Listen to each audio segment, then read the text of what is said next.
Well, Mike, I think it'll be significant. I don't think it'll come as any surprise to the England manager because he knew yesterday that Jadon Sancho had missed a big chunk of yesterday's final training session before this game because of what he told us in last night's news conference was, quote, a slight knock. So he was quite ambiguous about how serious the injury was to Jadon Sancho. But, of course, Gareth Southgate's mentality always is he wants his players to take part in that final training session so they can get the team shape, get all the set pieces worked out and that sort of thing. So if Sancho wasn't involved in that, I don't think it's any huge surprise that he's not involved in tonight's game.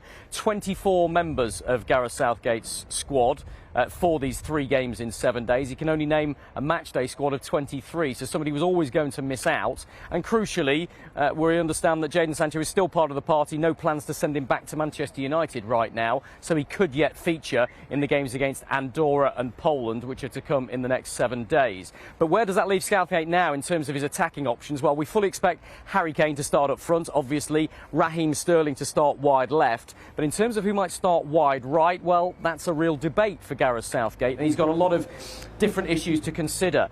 The first of those is that Bukayo Saka, who started in that position for the European Championships final 51 days ago, hasn't played an awful lot of football, hasn't played a full 90 minutes for Arsenal yet. Jack Grealish, on the other hand, for Manchester City has and has made a flying start for City. So does he go for Jack Grealish, who's in form, who's full of confidence? But that would be a very attacking option in favour of somebody like Bukayo Saka. There's also an outside opportunity. He might go for Jesse Lingard, but I think Lingard's more likely to be an option from the bench. So very difficult to predict this starting 11 from Gareth Southgate right now. We'll see. We'll try and get more information over the coming hours before kick-off. But Gareth Southgate keeping his cards close to his chest and trying to keep the Hungarians guessing too. Yeah, speaking of Hungary, this is no gimme, is it, Rob? Just how much of a threat will they be?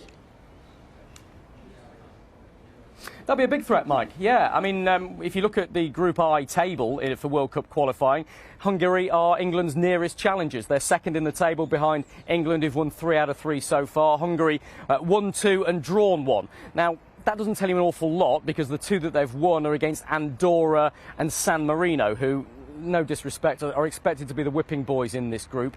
And Hungary drew 3-3 with Poland, who are another strong side in this group. So they're a big threat, but a clearer indication of just how strong they are it will come if you look at their results in the European Championships here at the Puskás Arena, where they drew with world champions France and they drew with Germany as well. 2 of the powerhouses of world football that couldn't beat this Hungary side inside this stadium behind me. And they found it a very hostile environment, both of those nations, you have to say. 60,000 Hungarian fans, which will be in there again tonight, make it a very difficult prospect for Gareth Southgate, who has said pretty categorically that this will be England's toughest game. Have a listen to what the England manager said in the press conference when he was asked about Hungary last night. If we allow them to play, they can play. If we dominate the possession, then they're very resilient and they defend deep, and they're very difficult to create chances against. We saw that France had that problem, and it took Portugal over 80 minutes to score in the summer. So very well organised team, and we know that we've got to be at our very best. Southgate there saying this is going to be England's toughest game in the group. But if England do win it, they're very well placed for World Cup qualification.